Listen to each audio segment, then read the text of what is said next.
Good morning, everyone. Welcome to Coffee Talk, brought to you by the Regold Company. We are dedicated to quality dance education and inspiring dance educators and studio owners everywhere. This is Coffee Talk, and I'd like to introduce my co-host. This is Laura.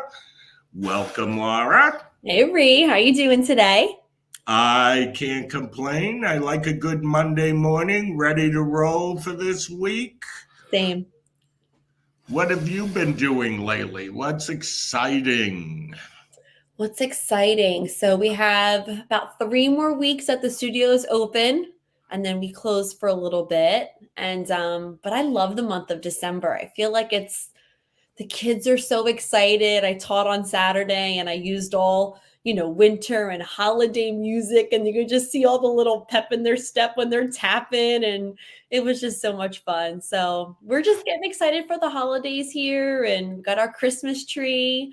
We went through some Christmas lights drive through. I'm in Pennsylvania. So if anyone knows Shady Brook Farm, we went through Shady Brook Farm with my son last night, and he was like in awe. He's 3. So was very, very sweet. It was a nice, good work. It was like a well-balanced weekend, which was nice. Work and play. So it was good. Good for you. Good for you for realizing that we can do both, Miss Laura. Yeah. How about you? What's going on with you, Ree?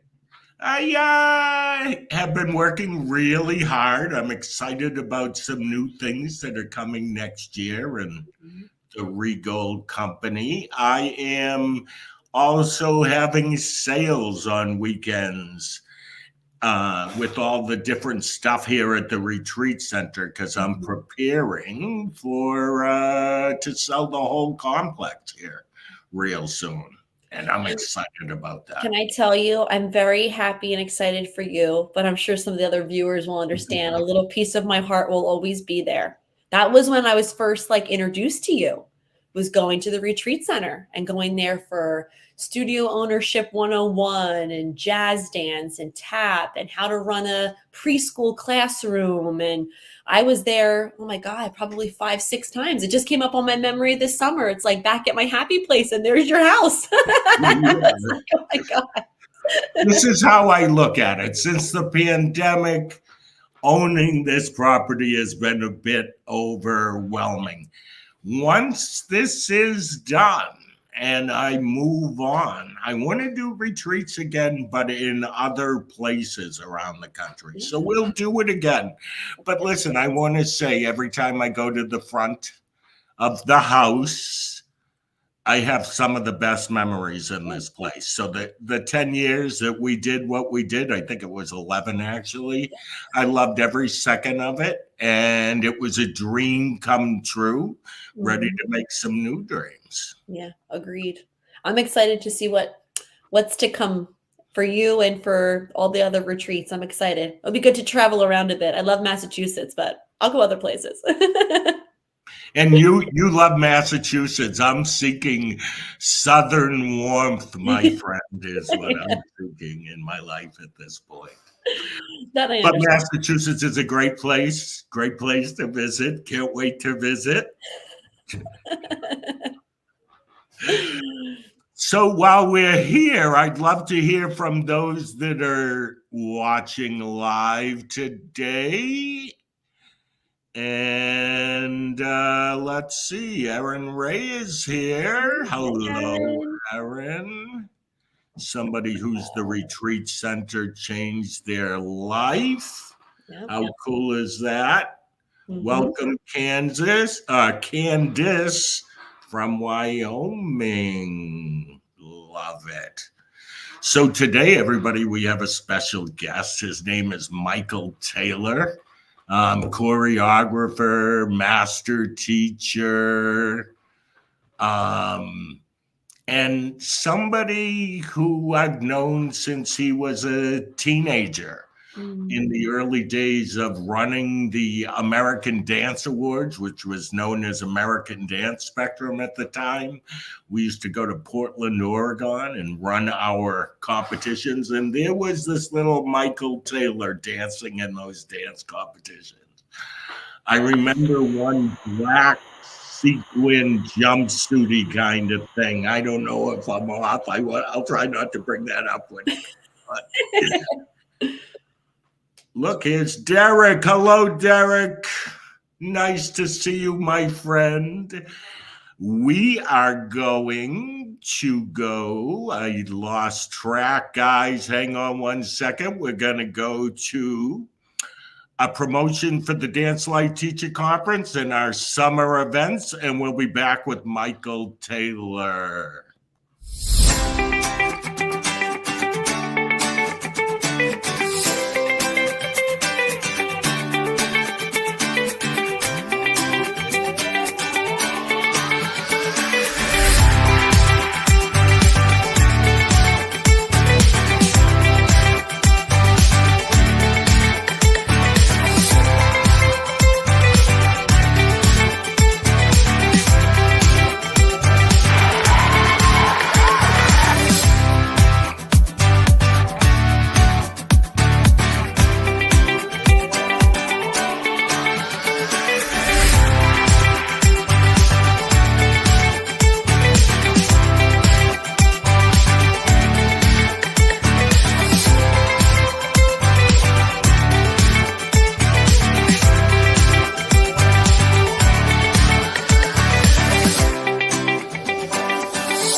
We're back. Hello, Michael Taylor. How Hello, cool is hello, it to have you hello. with us? How is everybody? We're great. We're excited that you're here. Thank you. I'm so excited to be here, and I'm totally happy to echo, Laura, what you said to Ree about being excited for him that he is going to be leaving the complex, but so sad that it's not going to be available. I was there once as a student and once as a presenter, and there was such a feeling of warmth and openness and kindness and community. It was just, it was palatable. And so I'm grateful for you, Ree, that you get to move forward, but there'll be something a little bit sad about not going there. Loved it. Yep. I'm just going to say this to you, and I think our viewers will get it. Roofs, gutters, landscaping, Acres of land, right? acres of land, gorgeous. Like I wake up every day grateful. But yes, all those things, and multiply it times the size of 3 houses, and I think you get my drift. Yeah. Yes, for sure. So, Michael, I know you came from Portland, Oregon. Yeah. Because I remember seeing you there. How old were you about that time? So the first time I did American Dance Spectrum, I would have been 16, I think. And your memory of a costume is totally correct. Back in the day, boys wore total costumes, for sure, unitard, 100%. With bedazzles and rhinestones and sequins and all of that, 100%. Still, this would have been like 1987, and then 1988. And by the way, back when American Dance Spectrum only gave gold, silver, bronze, I got a silver, and I was crazy. I couldn't believe it. I was so upset and so sad, and got the score back, and I missed, of course, a gold by 1 point. I got 90, 90, 89. But I'm here to tell you that I worked my tail off. There was no high silver. There was none of that madness. It was what it was. And then the next year I went back, and I actually won high score solo and got a gold, and won high score performance, and won $500 for my $25 entry fee. Wow. It's crazy. It's so crazy that back in 1988, high score solo was $250, and high score performance was another $250, and the entry fee was $25. Ooh. It's crazy town. And it's so funny, Ree, because I know you know this, but I just have to say that weekend, that second time, changed my life completely. There was a judge on the panel named Mary Pat Henry, and Uh, who we love. In my heart, she, like you, really started my journey. I'm really from Vancouver, Washington, but we competed in Portland, Oregon, okay. and like we didn't know that there were opportunities. Being a professional dancer was just not. It wasn't on anybody's radar. We didn't really know that it could be a thing. And Mary Pat, she offered me a scholarship to go to a summer program in Victoria, British Columbia, that was for modern and ballet. And I was a jazz and tap dancer and had taken 12 minutes of ballet at that point. And she welcomed me, opened me, gave me a scholarship. I learned so much during that month. It was the craziest thing ever. Got to perform in the professional showcase with the professionals, and I was just going to turn 18 like a month later. And lo and behold, a year and a half later, she sent me a letter in the mail asking me what I was doing and if I was interested in going to college. And she offered me a scholarship to go to the University of Missouri, Kansas City Conservatory of Music. And I went and I auditioned, and long story long, I got in, and I was there for 2 years. School was really just not for me. And I left there and went to Chicago and started my performance career.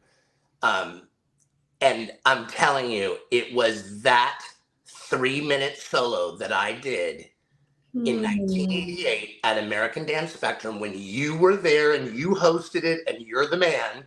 And then she afforded me this opportunity. It opened up my whole world. So that's another reason why competition is very near and dear to my heart, because I know what it did for me personally. Yeah.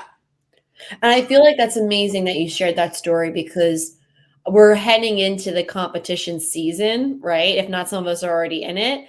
And I feel bad come Monday, the bad rap that a lot you see on the Facebook pages and the this and the that. And it's just so nice to hear like a refreshing story that like, no, this completely changed the direction of my path in such a positive way. And it just opened up so many doors for you, because I think I didn't grow up competing. I didn't come from a studio like that, but my studio does compete. And I hate to say it, but 9 times out of 10, we have a great experience. I don't have terrible things to say. I'm very particular with who we go to, and we really enjoy competing. So I feel bad for some of these competitions. You know, I'm sure they're not all up to everyone's par. I totally get that. There's bad seeds everywhere in whatever industry, but it's refreshing to hear your story that it's because it ended up where you are now because of it, which is amazing. 100%. 100%. I never would have. I was Junior Mr. Dance of America, believe it or not, in 1985, I think it was, maybe 86, a million years ago. And like, again, at that time, we did not really know what was available. So going to New York City, and my teacher, Mark Schell at the time, met Nancy King. And I know she was there at the retreat center, because when we were at the final, ending, and you mentioned her by name, like Nancy King is another person who, without knowing it, helped to change my life, because she gave Mark a million things for us to work on and for him to help us grow as dancers. So by the time I left there, I went to college, and I really had already, it was like a crash course, because up until I was about 15, we didn't take anything quite so seriously, because we didn't know that we needed to. You know what I mean? So for me, I think, and you bring up a very interesting point with competition, because I think that it's all about the culture of the studio and what the studio's thoughts are on competition. If it's about going and winning the high score double dabby doodle whammy, that's a choice. Correct. Or if it's to use it as a tool to get better and to perform and to make colleagues in your community and build You know what I mean? Be inspired, right? Or a combo platter of the Mhm. both. You know, but I think that it's really important that the studio owner or owners have a kind of clear idea on what their real goal is, because it can be so beneficial. It's interesting because now I've been judging so long and have taught for so long that now I'm going to see kids that I taught or judged in shows. It just happened last week. I just saw two kids, a kid from Diane Kelly's named Julia Grandin and a girl from Performing Arts Academy from Don Laviola's. Her name is Sandy Murphy. I just saw them perform in the national tour of Funny Girl. I judged them for years. I feel like I know them. And to now be able to see them and have students of my own that have gone on to do things, it's so great because it goes way past what competition is at the time. It's really, I think it's about the art that it can give you in terms of your career. Should you decide to go into the performing arts field or not? Even if you're going to be a doctor or a lawyer or a Starbucks barista, what we learn in the classroom and all of that, especially starting in the classroom, but if you take that onto the competition stage, you can really use that to your benefit. You've learned so many skills. I feel like people in our world are a little bit above and beyond where normal people are that don't have something that they're passionate about and have really committed in terms of their time and their money and their effort and their work and their sweat, you know? Yeah. Yeah. I'd love to hear from our viewers on your thoughts on what Michael has just said. I want to take us out of competition, but I have a smart ass comment that I'd like to make. Oh, I love it. Oh, happy Monday. Here we go. Happy Monday. On the Mondays after dance competitions, before you post on dance teacher boards negativity about how they run things, they're judging, whatever it is, think to yourself, am I upset deep down because I didn't win? Yeah. And if you can catch that in yourself, catch it and don't complain. Go back into the studio and be better the next time you go out. Yeah. That is so important to understand. And can I add to that? I think that how, as a studio owner, how we react kind of sets the tone of how the entire studio is going to perceive, right? If we don't do well and I get those notes and I say, wow, they're pointing out these 12 things that your teacher has been pointing out for the last 4 months. You think we want to fix that now? Let's get to work, right? It's not just your teacher saying that. It's now other professionals in our industry. They're saying the same thing. Let's really dive in and figure it out now. Yeah, but I think if you approach it that way, they're not going to be like, oh, they didn't like us, right? It's like, you don't have to, we're not there. Let's go beyond that, right? And I think we set the tone. We do. You're 100% correct. I completely agree. And it's interesting because now that I'm 53 and I really started teaching when I was 16, but seriously when I was, in my 20s, my teaching style and the way that I might have put importance on competition 20 years ago has changed, because I think that it doesn't matter to me. I don't care what you get. I really don't. I care that you're trying hard, that you're working hard, you're improving. We're working on stage presence. We're working on fears. We're working on breathing because every dancer holds their breath. We're working on getting better and connecting and emoting and storytelling. You know what I mean? So to me, but whereas in the day, I would have been a little bit miffed, just like I was when I didn't win. But it pushed me to work harder, I will tell you. It really did. That silver medal at that first American Dance Spectrum, I had a pity party for about 5 days. And finally my teacher was like, build your bridge, get over it. Here we go. You're going to work hard. And it totally happened. Right. So you were a silver medal dancer because back then they told the truth. 100%. I say that with love, but they did. You couldn't be more correct. And the critiques said the same thing. I mean, I got a 90, a 90, and an 89. It was barely, and almost. Like, it's, you know what I mean? And the critiques, right? I mean, that's what it was. And so listening to the critiques really, really helped, because back then we listened to everything. Everybody did. You took those critique tapes and you swore by them, because the fact that you use the word tapes means we're ancient. We all still say it. I think it's a telltale of where you were. Right. Do you remember critique tapes? Do you remember? And do you remember when it was the whole studio on a tape? Oh my God! You had to find your. Oh my God! Yeah, that is true. You went by a code letter, and so code letter J's entry would come up, and you put the tape back in, and you continue on. That is correct. I thought about that. Yeah. So anyway, I think that that's something that could be reinstated or reignited in us as teachers.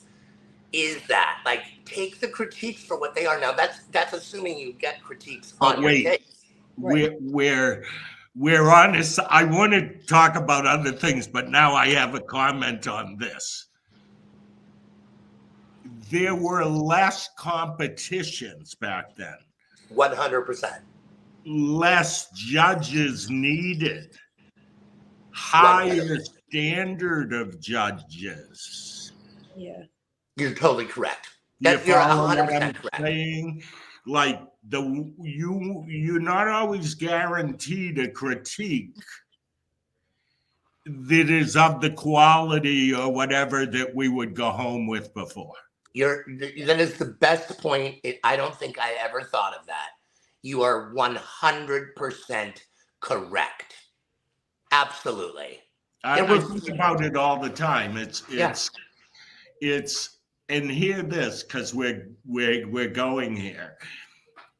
Your experience on, let's say, 6 months on a cruise ship cannot make you a qualified judge.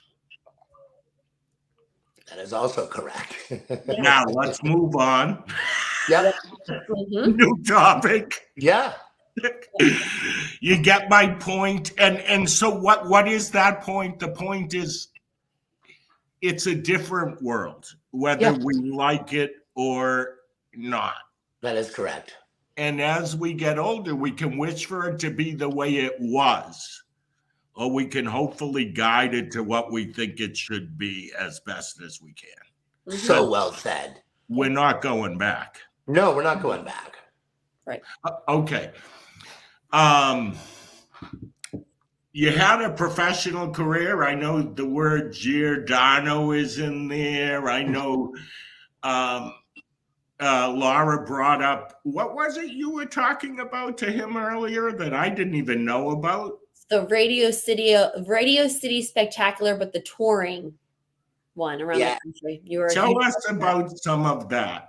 Okay, well, I'll start with Giordano's, which at the time was called Gus Giordano Jazz Dance Chicago, and now it is just Giordano Jazz Dance, or Giordano Jazz Chicago, Giordano Dance Chicago. I'm sorry for my tripping over my words. It was a place that I went to when I left college. I went to Chicago and was there on a scholarship at the Hubbard Street Dance Company, which was the Lou Conte Dance Studio. And I was there on scholarship for 3 months, and I got a job in a modern company, ironically. It was their final season. So I danced for them for a year, and then I auditioned for Giordano's, and I got accepted into the company. And I was there for 9 years, and I was about my second or third year in, I was the rehearsal director, which meant that I taught all of the repertoire and cleaned it while dancing. Wow. And then I became the first associate director. So like when we were on tour, more responsibilities were on me. And it was a company back at the time, which I really am so grateful for. Like the costume person was a dancer in the company. She washed and cleaned and took care of all of our costumes. I did the cleaning of choreography. It was very much, we helped with the mailings. We helped with all of the things. And I loved it. And at the same time that I danced for Giordano's, I also was able to dance for River North Dance Chicago, which was a company in Chicago as well. It's no longer in existence, but another jazz company. And if our schedules were off enough that I wasn't working with one, I was able and fortunate enough to be able to dance with both, which was wonderful. That was Frank Chavez and Sherry Zunker were the directors of that company. And anyway, while I was in Chicago, I auditioned for the Radio City Christmas Spectacular, not having any clue that there was a job for a boy. I had never seen the show. I was actually judging on a weekend, and one of the people on the panel said to me, you know, you should audition for Radio City. You'd be perfect for it. I was like, I didn't even know that they had boys. So long story long, I auditioned and I got hired, and I got hired as the swing. And if you don't know what a swing is, that person, the swings learn multiple tracks and they go on when somebody is sick or sick. Right. And so I had 12 boys. It was eight dancers and 4 singers that I knew all of their tracks and at Radio City. And I actually went on for the end of Act 1 and the rest of Act 2 on opening night. I was sitting in the audience with my pager back when there were pagers, and somebody got sick. And my pager went off and I went running backstage, taking off my suit as I ran and got into the bear costume to do Nutcracker Bears, and didn't have an opportunity to even look at my notes. I just had to go. I did finish the Act 1, and then I was able to look at my notes for my track. But I did that for 7 years, and I was swing for 2 years, and then I became a dance captain swing. And then I became an assistant choreographer, which meant that I helped teach the show along with the director and the Rockette. Oh my gosh. So I learned all of the choreography. And you know, there's a picture of me somewhere in one of the Rockette costumes. And in my pose, and I even had my Laducas. It was crazy, but it was the most fun ever. And it was such a great experience getting to really work with that. It was a completely different kind of job. You know, it is what it is. I always say it's monkey see, monkey do. Monkey doesn't do, monkey gets comfortable shoes for the unemployment line. It was that you were paid to be like the person to your right and left and front and back. It was so fun and awkward and on your body a little bit, if I'm honest, at the beginning. And then it became so natural. It just felt so good. I loved it. It was great. I'm super fortunate that I've been able to do lots of things. I've performed as a tap dancer and a jazz dancer and in a company and theater and Radio City. I'm so fortunate. I'm really, really lucky and blessed that I was able to do as much. And now those are things in the past and nice memories. And now I teach, which I did at the same time as well. But now my focus is really on teaching. Yeah. Well, I would love to know, now that you're a teacher and you've had this amazing professional career, what do you do as a teacher to help prepare both your female and male dancers to go into, if they want to go into a career in dance? Yeah, that's such a great question. I think that it's super important as teachers that we have to recognize that it's hard work, super hard work, maybe the hardest work you'll ever do, but also that we can have fun while doing it. I think that it's super important. I like to remind I'll get to your real question in a second, but I think it's important to remind the kids that it's cool to work hard. Yeah. Like, to not forget, like, it's really cool to work hard and to be fierce at something. So I choose to approach the class as if everybody is going to go on to become a professional dancer, which I know is not correct. But I believe it's part of the responsibility of a teacher to teach to the highest common denominator and to really, really provide them with the material and the technique and the understanding as if they were going to go on to become a professional dancer, because if they're not going to become a professional dancer, they will probably become a professional something. Correct. Right. And the Right? skills that you learn in that classroom, yeah, that can, I always say that I might not train everyone in my room to be a dancer, but she might be a doctor, he might be a lawyer, and Exactly. right, like he might be managing their own business. These are all skills that you're going to get from inside of a dance studio, be able Yes. to do all of those things. Yes. So I think that that's also, I try to teach with that in mind. I also am trying to, I know how for myself as a dancer in class, I used to really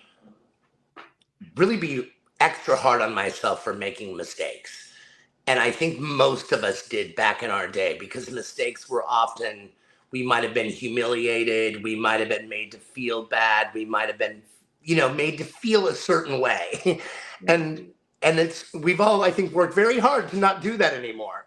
There's ish, you know what I mean?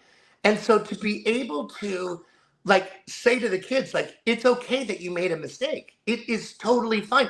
I actually expect you to make the mistake, because if you make the mistake and you realize it, then you can fix it. Right. So to try to turn that onto them, like almost like, good for you. You made the mistake and you realized where it was. So now you cannot make that mistake again. It's very interesting.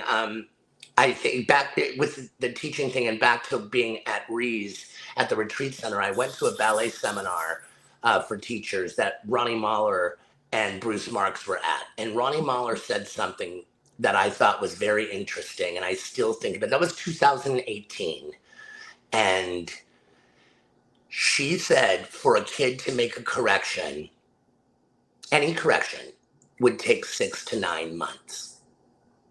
And I, of course, looked at my watch and raised my hand and said, I don't understand. I don't think I have 6 to 9 minutes. What are you talking about? She laughed. We all laughed. And she explained, as teachers, you need to know that it is going to take a kid that long to make the correction and make it sustainable. And you need to know it because it doesn't make you a bad teacher that it's taking this long. And the kids need to know it because they need to know that it's reality. And I swear that was worth the price of admission alone. That changed the way that I teach.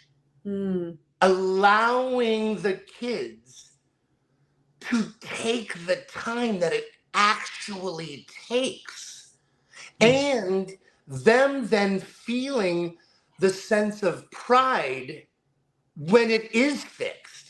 And if I'm really honest, I have not found that it takes that long. But I will give you 3 to 6 months. I'll give you that. And I might even give 9 months to some kids. But is the freedom that it gave me as a teacher to not feel the anxiousness or the anxiety of like, why aren't you doing this? Why? Or what's wrong with me as a teacher? Or what's wrong with me? That was key. When she said, I'm telling you guys this as teachers so that you know that it takes that long, because I know what it's like as a teacher when I'm putting it on me. How come they're not getting it? It was brilliant. I think it's the best advice I've ever heard. I really think. Thank you for sharing it with everybody. Yeah, it's really, you guys, I'm telling you, whenever I'm in a teacher forum or teaching a teacher's class, I 100% mention that, because it changed me as a teacher, I believe, for the better, knowing that that is the process. What do you say?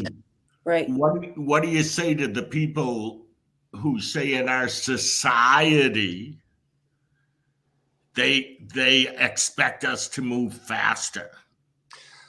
I don't really, that's why I don't own a studio, because I would have a very difficult time not telling them exactly how I feel in multiple words and languages. But so for me, I just think it's really important that my students understand where I'm coming from. And then if I ever, like if I'm working with a soloist or whatnot, that's when I usually would have one-on-one time with a parent. And I feel like they're on my page right away. I don't feel like, I'm very fortunate. I don't have the experience of working with a lot of people who don't get that. I'm grateful. You're lucky. Yeah. I am lucky because believe me, I feel like I'm an advice giver to my friends who do have to say those things. One of the things that I really think is, it sounds so sassy and it's a little bit like a punch in the face, but sometimes that's a you problem, not a me problem. Whoa, it's a trickle down. Yes. The trickle down. It's the words we say, we may sometimes say words that are opposite of it, but our actions are different. Right. Right. So I'm just trying to be very mindful of that. And you know, one of the things that I'm having a little bit difficult of a time with is that I do think that we have to be a little bit of a counselor for the kids. But I don't know your backstory. I don't know what your family is like. And I don't know whether you got in a fight with your cat or you got an F on a test. You know, and part of me doesn't want to know, but part of us as teachers, I think we just need to be a little bit mindful of what their day was like and what else they have to deal with later. Do you know what I mean? I say this to myself constantly, Michael. Be mindful. You don't know what is happening with these kids. You just don't. Yeah. You just don't. And I don't need to know, but I just feel like without putting the kid gloves on too much and being like, oh, I'm sorry you had a bad day and that, yeah, you can sit down and not take class. No, I don't do that. But I do feel like letting them know, even with if it's a stroke of the shoulder or just letting them know, like, you had a bad day, I can tell. So let's go ahead and remind ourselves that we get to come to dance and we get to start our day over again. Right. You get to start anew and forget about the fight with the cat and forget about the bad score or whatever. And let's focus. Yeah. And you know, it happens. And I feel like that teaches them resilience. That's part of the things that we're teaching our kids. Yeah. It's not just about stretching your foot without a sickled foot. Correct. That's part of it. Right. But it is about resilience. It is about time management. It is about work ethic. It is about so many other things and priorities. Yes. Time management, all of that. Yes, all of those things. And you hear it from kids that have left the studio that maybe did go on to do something different, or even the kids who are still in the performing arts. You hear them come back and say later, like, oh my gosh, thank you so much. I totally understand what you were saying. And that's the gig. I think that's something that we have to realize. The kids, like with the competition, they don't realize that at 18 when they're done, it doesn't matter anymore. And as a matter of fact, nobody cares and will never ask you about it. But when you're in it, there is nothing more important.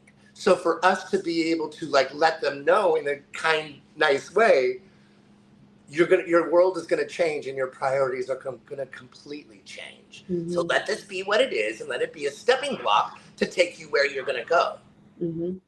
So what I'm about to say isn't easy to do, but I kind of look at it like this, and you might have to work harder. If we know these, especially teenagers, are dealing with issues, it's our responsibility for that time that we have them to be so passionate about what we do and so on top of it that they forget those things. We don't even have to tell them to forget because they're getting so much from us. Very true. Yeah. It's what are you looking for as a teacher? Yeah. My thought is, okay, I got a bunch of teenagers today, and you know what? The last 3 years, 4 years since the pandemic, they're not the same. My goal is to win them over in this hour. It's a great point. Yep. By a half hour into this class, their problems are going to be gone. Yep. Because or the majority of them, because I distracted them with joy. Yes. Boom. Yes. And it's very interesting because I have found also that kids like that little bit of discipline. They like rising to the occasion. They like kind of being, I don't want to say called out, but I'm finding that my kids are really responding to correction much more. And I feel like I've even explained to them, like, because I think it's worth saying. It used to be just a given for us that corrections are not personal. This is about making you a better dancer and giving you the tips and the tools to make you the best that you can be. Mm-hmm. I think that is it. Sometimes it's fun to point out the obvious, you know, and because believe me, nobody went through feeling like it was more personal than me. At least that's how I feel. Mm-hmm. Growing up at the studio I went to, and my college professor, one of my college professors, not Mary Pat, but I said to her, I was like, I just feel like you're on me all the time. Like I can't do anything right. And she literally sat me down and was like, Michael, this is not personal. This is about making you the best dancer you can be. And I'm sorry if you're feeling like it's personal. And really explained it to me. And it was kind of interesting that at 19 years old, I was still taking it personally. So I think it's important to point out the obvious of that sometimes. Kids sometimes just feel like you're being picked on. Yeah. They're being picked on. And I've also learned not to nitpick the same thing over and over, because if you're not ready to hear it, that's totally fine. Yeah. I need to move on because it's not fair to the other kids in the class, but it's also not fair to what it's making me feel towards you as the student. Right. I need to let that go. Today might not be a turn day. That's easier said than done. But and I'm telling you, over 35 years of teaching, I've finally gotten there. About 33 years ago, I might have wanted to make a piñata out of the kid. Now I don't feel that way as much anymore. Sorry, you know what I mean? Sorry, Mom. Your kid was. We used him as a piñata tonight. Well, and I feel like too, kids can like. I say this all the time to my senior dancers, especially. I have very high expectations, but you guys never let me down with it. That's why my expectations are so high. Right. That's a wonderful point. I love that. And they're just like, they always look at me. I'm like, you should be this exhausted after my jazz class. That means I'm giving you a good class. It means I'm giving you choreography that's hard for you, that's challenging, that you have to work for. Because I know that you can exceed those expectations. You can get there, right? If I'm giving you a baby dance at a senior level, well, that's what my exptions of you. Yes. I have higher expectations than that of you. And they're like, you know, Miss Laura's are like, you know, like on their third bottle of water. And I'm like, I don't care. You look great. And you know what's interesting you say that, because I have found the last couple of years, like I teach ballet and jazz predominantly, lyrical and musical theater too, but really predominantly ballet and jazz. And in one of my jazz classes just recently, we were working on a crazy old school thing, a switch leap. And I still love a good switch leap if you can do it right. Anyway, the kids were working on them, and I kept saying to them, I think it's important that you understand that before you achieve it, or anything, a double, you know, an axel turn or a double pas de chat turn, something that is maybe a little bit of a trick. Like the point is you have to learn the mechanics of it. And I focus on the word mechanics a lot, because they might be doing a what they consider a really small or busted leap. But what I'm seeing is them understanding the timing and getting the momentum, and you're understanding the mechanics. So now you can try to do it and make it a little bit bigger, a little bit splittier, a little bit higher, whatever it is. But the focusing on the mechanics, because I think the kids get so, I know I used to, get so frustrated if I couldn't do it now. So I have chosen to use the word mechanics a lot. And I really kind of feel like I'm giving them constant high fives for understanding mechanics. And then guess what? Next thing you know, you've got it. Same thing with the back leg on a split, making sure your back leg is straight no matter what. If your back knee is bent, nobody cares. Mm-hmm. So make sure your back leg is straight, and lo and behold, guess what? Next thing you know, you're in a split. Right.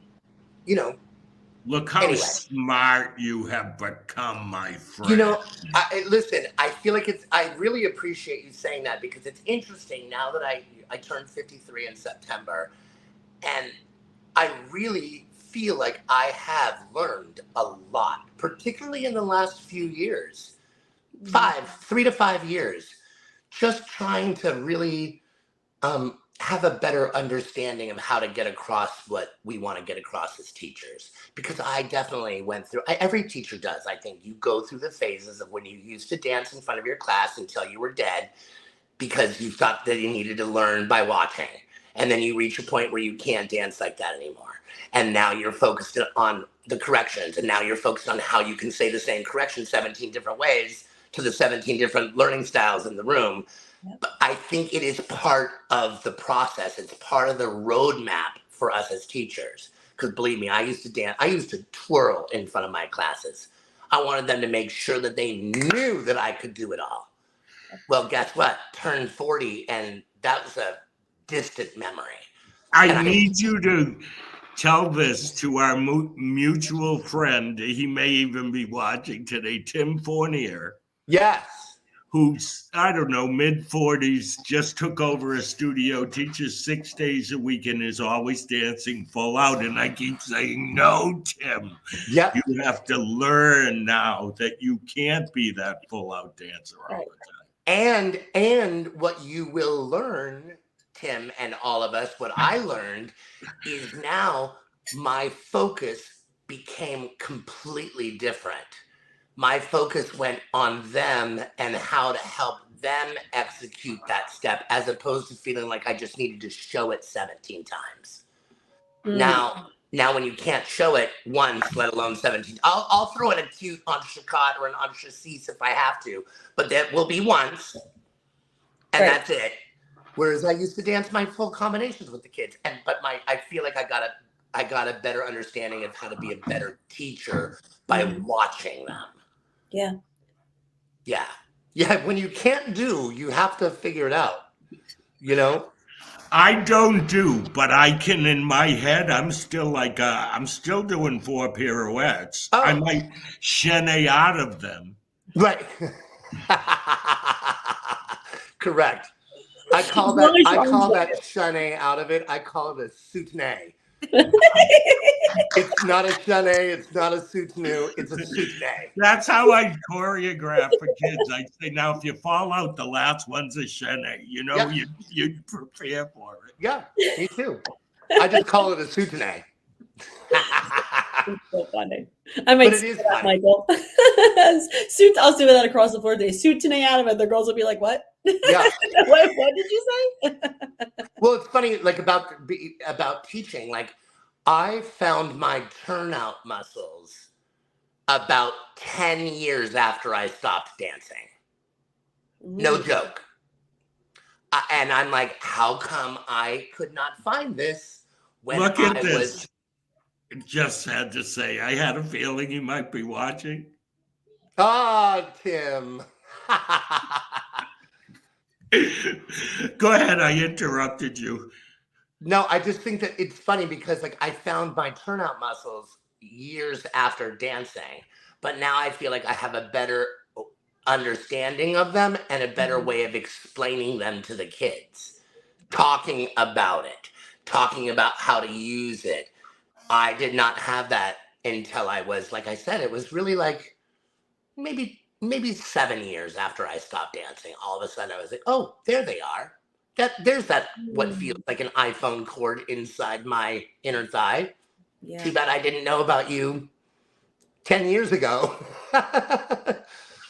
So just teaching changes as you get a little bit older. I love it. As a teacher, I felt this way.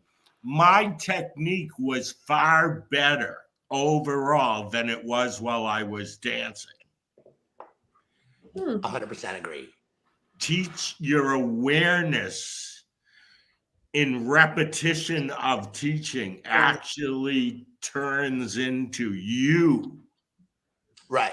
Having this muscle memory. I always used to say that, wow, I'm better. Like my feet were way better because I was teaching kids how to make a beautiful foot.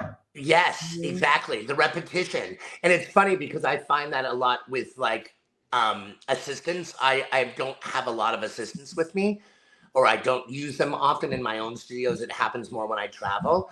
And to watch like an advanced dancer really like break down a tendu or a dégagé every time he or she does it with 5 and 6 year olds or 7 or 8 year olds in the room. I watch those kids. I'm like, how much better did you get just now? Just now from doing basic tendu, basic things at your very best level, because you're trying to show these kids how fierce it and how to do it correctly. It's amazing to me. I love it. Yeah. I'm proud of you, my friend. I really appreciate it. I really appreciate it. And I have to say to you, thank you so much for allowing me to be a part of the Dance Life Teacher Conference this summer. It was a pleasure and was a goal of mine and a dream of mine for a very long time. And I was so grateful to be a part of it. And I still think about it almost daily, just different things that happened while being there and different people I met and compliments I was given. I'm so grateful to you. Thanks so, so much. Aww. And you have no idea how much that means to me personally, just because, well, maybe you do, because you know, I've known you since I was 17 years old. Might have even been earlier than that because of DMA. So, my goodness. Yeah. Thank you. Thank you, my friend. I really appreciate it. You guys are so fun to chat with. Thank you too. Thank you for coming on. I met you in Vegas, and I love that you were. I was like, as soon as I saw your name on the list, I was like, woohoo! Like, yeah. It was so nice to meet you. I was telling Rhea, it was so funny. Like when you came and introduced yourself to me, I was like, oh, I get to see the whole person now, not just the face. Not just the box.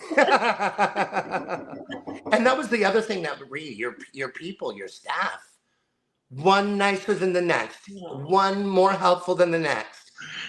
I'm hoping they're all listening right now. Really, such quality people, such kind, wonderful people. Yeah. Really great.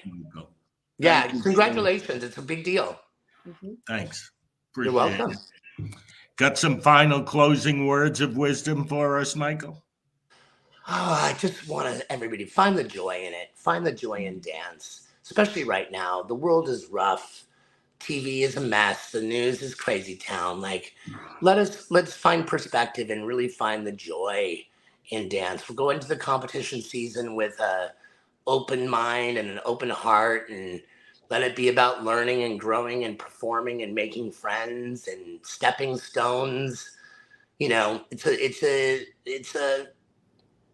not the stopping place. It's where you're going. And I think class, if we can also really focus on enjoyment of class, that's really where you get your training and your technique, and that's where you get better, is in the hours and hours in class, not just the 3-minute dance you do on stage, which, by the way, doesn't need to be 3 minutes anymore. We'll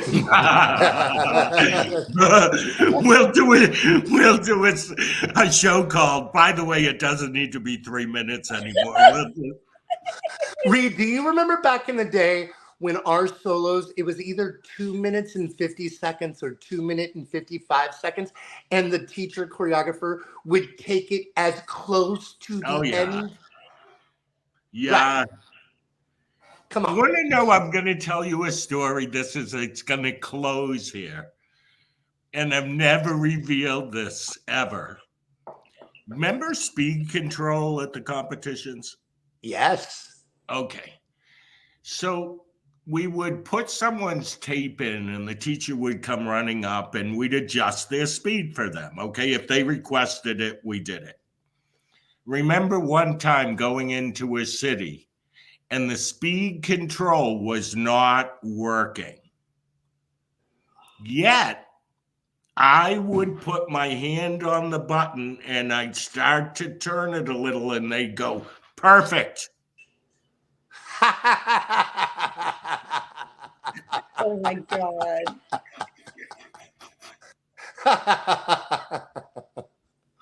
Oh. I don't know why I just told that story at the end of this coffee talk, but it's the truth. That is not what I thought you were going to say. I thought you were going to say you sped all of them up a little bit. Speed them up. Well, that's what made me think of it. That's what made me think of it. Yes, you could speed them up a little if you were running behind. You could That's what I speed was thinking. Like, wow, we're an hour ahead, everybody. Have a great Yeah. night. That's hilarious. I love just the pretending. Yeah, That's perfect. slow it down a little. Okay, how's that? Perfect. You can't write it. No. No. One day I'm gonna write it. Yeah.